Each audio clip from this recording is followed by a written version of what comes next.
Hi, everyone. Welcome to this week's variant episode of the Sith Justice Warriors podcast. This is Darth Sirius here, and as always, joined by my co-hosts Jaded Fan and Princess Lumpia. Hey guys. Hola. So I wanted to do this because New York Comic Con is just around the corner. For me, it's in 4 days. For Jaded Fan and Lumpia, it's in 5. There's so much. There's so much going on, as far as, panels, and for people who get ready for these types of conventions, it's definitely a process, especially when you're going for multiple days.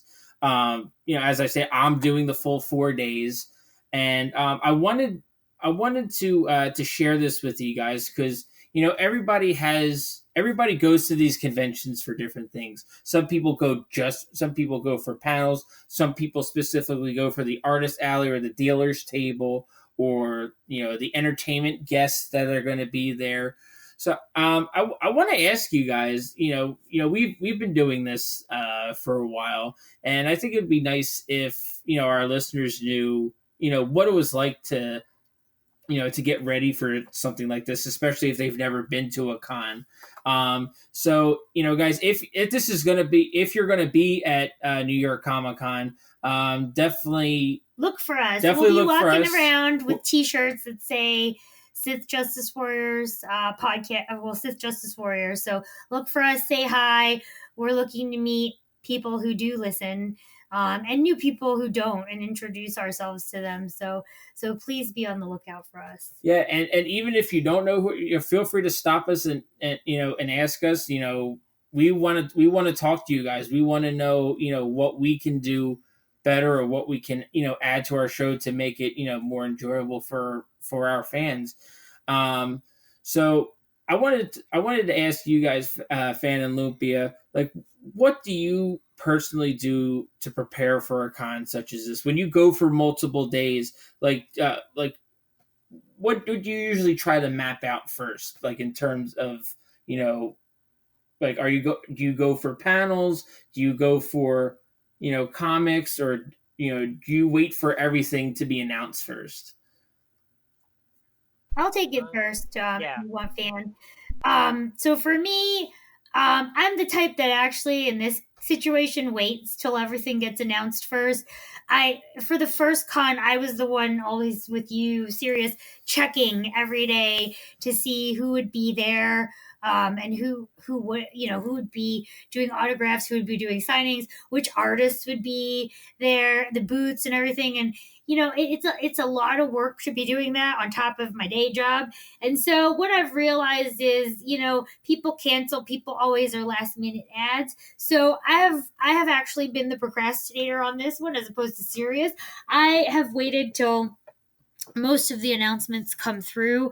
I will say the other thing to think about when getting ready for cons, after having been to a few, bring some comfortable clothing and comfortable shoes to wear. Figure out if you are doing signings, or in terms of autographs, or if you're doing some pictures, make sure you kind of map your day out, because you end up missing a lot of the good stuff. There's a lot of panels. There's a lot of, there are like a lot of my favorite authors at these things. So there are a lot of things you end up missing out if you structure your time around that, which is why it's good to, I will say, if you have the flexibility, have the 4-day pass, because you could use one day to get it all taken care of, and then just enjoy the next 3 days.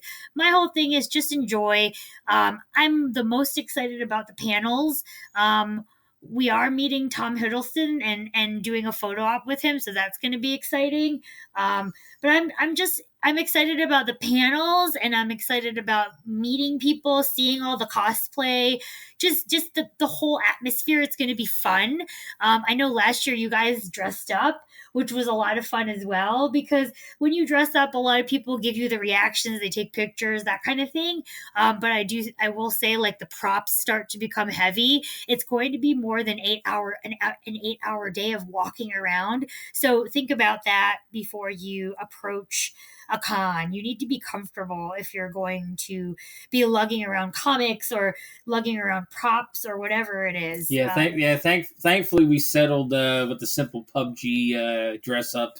Yeah. So yeah. But what about you, Fan? So yeah, so for me, in terms of planning, where I tend to kind of be really bad about this. I rely on you two to tell me with the excitement of who's attending and who's not. So, Unless Jay um, Scott tells you. well, I know Jay Scott's always there. Well, because he already has your wallet. Remember that. You know, I'm about to fail him because he had this event for the private VIP where he's got a private showing of his art in the Met, and it's like $1,600. And asked me 3 years ago, I would have done it in a heartbeat. Now with a couple of things that have happened in a positive, great things that have happened to me and my family, but yeah, I gotta. This is one of those I've gotta actually save. But that being said, it doesn't mean I can't support the man. I'm willing to give him a bunch money for some Chotskis. I think in terms of prep though, I used to spend my days thinking what's the easiest way to make a cool outfit to wear, because I almost feel like whereas the like Wizard Worlds, I don't care if I'm dressed up. This one I kind of do. But that being said, since we started this podcast, I feel like just being in part of that Sith Justice Warrior gear, I think that makes me feel a little bit more relaxed about not dressing up. Also, it gets hot, and when we did that PUBG thing, I had that motorcycle helmet to simulate the motorcycle helmet with the shirt and tie thing. That was hard. And then having the fake toy gun. If you asked me that when I was like 5, I wouldn't care. But then in today's society, I freak out now because cops these days, they got it hard. I have to admit, cops got it hard. They have to figure out within a split second whether the gun's real or not. But that being said, I'll leave that alone. So there's that. I think the planning for me is more of where are the things that I need to get. So Kotobukiya's booth is the one I need to worry about, and then the Bandai Namco one for statues. The struggle for me is prioritizing because there's the issue of space, there's the issue of money, and then there's also I've got to allocate some funds to Artist Alley where there's 11 by 17 prints are around. Or possibly paying to sign some of my comics, or just actually just stopping by. Like hopefully I can see Bill Tucci. You actually need to ask him where's my Zombie Sama book because I actually forgot that I crowdfunded his book Zombie Sama. I do have the digital copy, but I'm supposed to get the She Ashcan.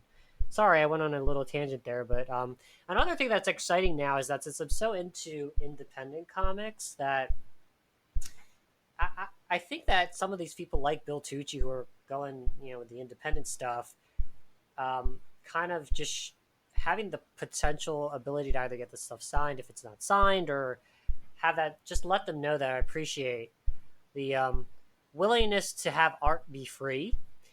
Given I've seen some reviews on YouTube of Captain America, the Fearless comic series with Captain Marvel, and how art's been a bit more cookie cutter in the negative way. And then you have independent comics that may never have the shipping numbers, and I have to clarify that quote-unquote shipping numbers that a Marvel Comics has. These independent comics are just free. They feel free. They're just edgy. The things that used to be, Image and Top Cow, the edgy stuff, it's gone, It's gone. So I just want to thank these people and give them my support. Just like I want to give J. Scott Campbell some money because that poor man's been attacked on Twitter by a bunch of weird people that says he shouldn't be drawing women. I hope he's, understands that there are a lot more people out there that support him. The people who are against him, those folks, they don't buy his stuff. So just keep making the fans who do buy your stuff happy, and we will back you. So don't be scared, J. Scott. Even if you have to go Indiegogo or Kickstarter to have your own comic, we'll support you. Just like Joe Mad, I'd support him too, even though he's not doing the next chapters of Battle Chasers. I know you have some thoughts on that, Olympia, but I think I kind of wing it with you two though in terms of like where we go, who are things we sign. The people I care about are like Jay Scott. I started picking up a comic from a gentleman named Ron Z from Mount Olympus Comics. So he actually let me know that he's got a table on Thursday. So I'm hoping that I can get someone to get some of my stuff signed by him or something. I got you.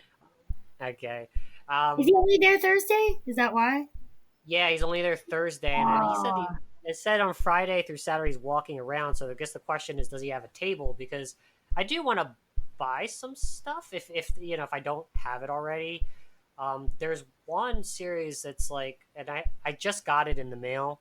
It's called it's a play on the whole Wizard of Oz. It's called. Let me hold up. Give me a moment. I'm gonna whip that that out. sounds interesting.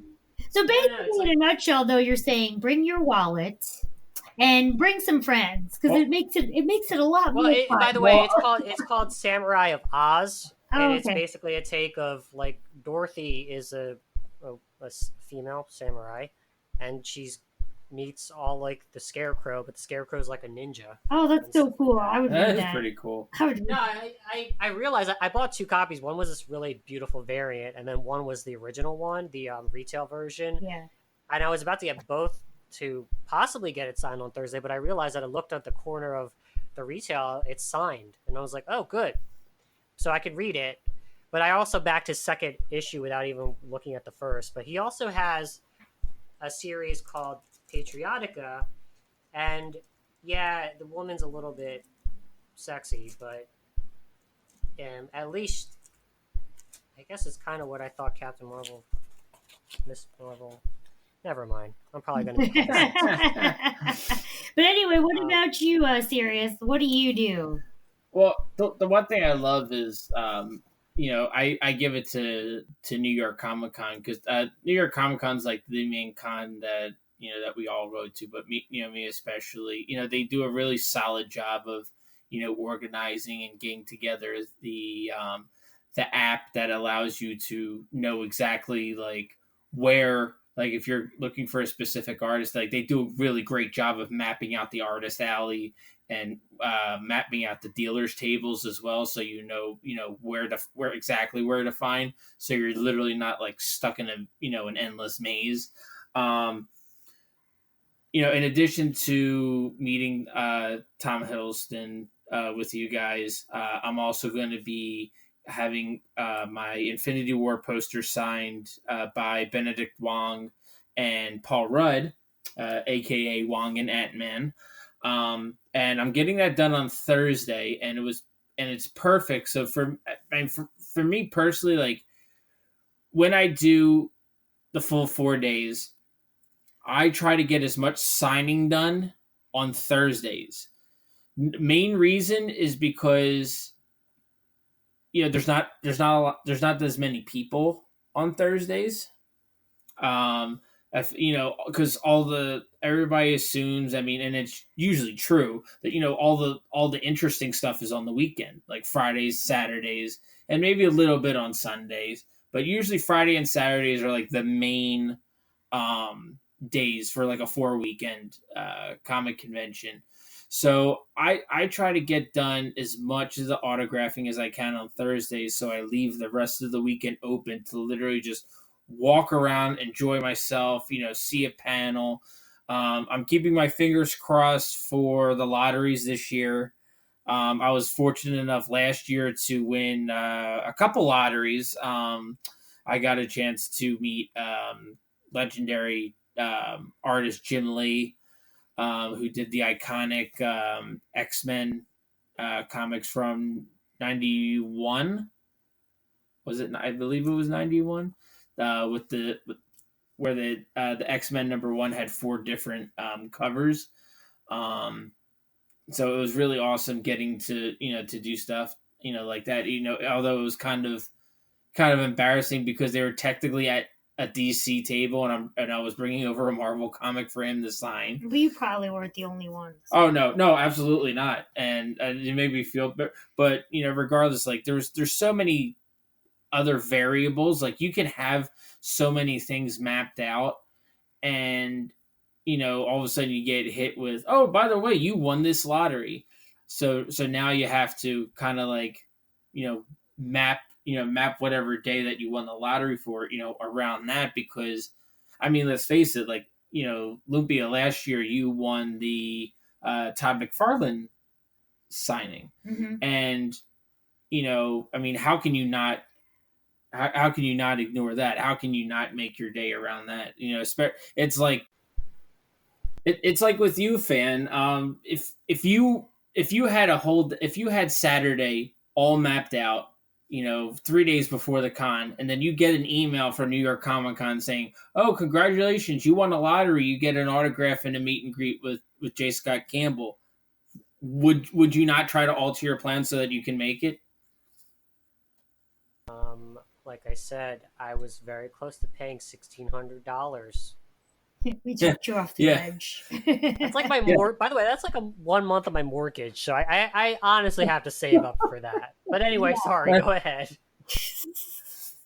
No, but no, it just goes to show that especially the lotteries are really like they really add like a really like suspense to the Comic-Con, because obviously you want to go, but you don't know if you're going to win. You can't assume that you're going to win, so you have to plan your days out as if you didn't win, because then you're going to have this void, and then when if you try to plan something too late, then something won't be available. But yeah, for me personally, it's Thursdays, autographing, any celebrity autographs / photo ops that are available on Thursday. Get them done on Thursday. And by the way, for some reason, tickets are still available for Thursday. So for those of you who aren't attending New York Comic Con yet, or are attending but not signed up for Thursday yet, there are Thursday tickets still available if you go to NYCC.com. Yeah, it's just amazing, because you think what you're going in there for, and then you just end up discovering something new. Like, especially when it comes to the Artist Alley, I always know exactly who I'm going to see. I'm going to see, for me personally, I'm going to, like, for you guys, you like to see, Billy Tucci, J. Scott Campbell. Me, I like to go see Eddie Granov, Chrissy Chung, two amazing Marvel artists, and I try to get a sketch done by them every year. Which, by the way, Chrissy did an unbelievable Doctor Strange sketch for me this year. I'll be picking that up at the con, so I'll have to share that on Twitter, on our Twitter feed, because it's just an unbelievable sketch, and it really goes to show you that these artists really take pride in what they do, and they just enjoy knowing that somebody else like appreciates their work. It really puts it in perspective. Kind of like how you guys were just saying that, jokingly, of course, but when you say that Joe Mad is too good for the Artist Alley, and some people are actually like that. I don't know exactly who, but you get people all the time, not necessarily in the world of comics, but you get people all the time saying, "Oh, this is beneath me," or and it kind of bums you out, especially when you're a fan of their work, because I know you guys really like Joe Mad. You actually met Joe Mad before. Yeah, it was a stroke of luck at a Comic Con. But yeah, I mean, yeah, so sorry, jump in, but serious. I mean, I understand folks not going to Artist Alley just because of the economics. Because if you're a smaller scale artist that's not a Joe Mad, who doesn't have a following, I think it's like what, $6 to $10 for a table. Oh, is it really? Yeah, you basically have to do a lot just to break even. Is it Comic Artist Pro Secrets, his YouTube channel? He was breaking down why he stopped the Cyberfrog Cyberfrog, which by the way I'm so excited because that should be in the mail for me. Cyberfrog artist Ethan Van Sciver was explaining that on YouTube. So I'm not. It's okay, but for a lot of those like lower, let me rephrase that. Lesser known people, I think that's where you have to do a lot of the legwork. Sorry, so Olympia, you were saying something? Oh no, I'm just saying, and by no means is it a bad thing that they aren't there. I was going to allude to what you said, the economics of it, as well as their time. Matt has been spending a lot of time on his endeavor around video gaming, which is actually bringing to life his designs. And so, I think it's about timing. It's about, it's about the economics of it as well. So by no means do we mean to offend people who aren't at the artist table, but yeah, back to what you were saying, Sirius. You want to see the people and that you personally enjoy the artwork of.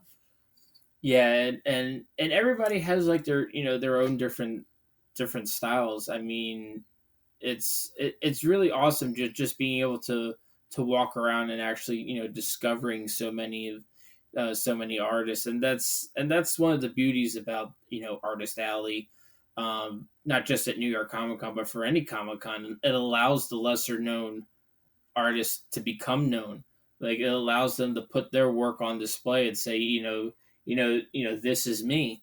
And a lot of them actually offer, based on scheduling, like they actually offer on site, artist sketches, given that they have time to do so. And it's really a cool experience, and especially at the dealer's table, which is like a whole and by no disrespect, it's a whole nother shit show in in itself, but in a good way, because it's like especially if it's your first con. I'll never forget my first convention, but when I first went to New York Comic Con, I had no fucking clue where to go. Like the dealer's room was massive, and now that I've been there before, obviously it's still massive, but because I'm a little well seasoned in terms of knowing what I look for, it makes it easier to navigate and end up discovering new things. And like I said, with the New York Comic Con app, it's really convenient knowing exactly where your guys are, so where to go to buy, and and meet the people that you want to support. But yeah, and then you have the panels too. Sadly, sometimes not all celebrity guests are there for autographs. Some of them are specifically for panels. But it's just like going to a concert. It's like you try to get as close as you can, to hear the person that you came to see. And it really brings a whole bunch of people together, because a Comic-Con really, it's more than just comics. It's comics, it's video games, it's TV shows, and not every, and it's just wonderful when you have so many things that are available to you. It's really nice, just so you can actually take your time and appreciate the different things that New York Comic Con has to offer. So basically, all in a nutshell, like my schedule is: Thursday, I get autographing, I do celebrity meet and greets. Friday, I wrap that up and start incorporating my shopping and panels. Saturday, I do basically more shopping and maybe like a late night panel. And then Sunday, basically just round everything up, make a trip to CGC and say, drop off my comics and say, here you go. And then I'm usually on my way. It's very easy to plan everything out, especially when you have something as organized as New York Comic Con's app. But definitely look for us there at New York Comic Con. We will be sporting our T-shirts that have our Justice Warriors logos, so it won't be hard to find us. Definitely come say hi to us if you come across us. Let us know that you're a listener. Tell us what you like. Tell us what you dislike. Because like I said, in the end, we do this podcast for you guys. So and any feedback is feedback, much appreciated. Yeah. And thanks again, guys, for joining us on another variant episode of the Sith Justice Warriors podcast, where we talk everything under the twin sons of Tatooine. We look forward to seeing you guys. We'll try to post where we are on our Twitter, so please keep an eye out for us on Twitter at Justice Sith, and we'll be out there representing the podcast and looking forward to meeting you all. And that wraps another episode of our variant edition. Thanks, guys. See ya. Want more from the Sith Justice Warriors panel? Subscribe to the Sith Justice Warriors podcast on Google Podcast, Spotify, Anchor, or Pocket Cast for the latest and greatest.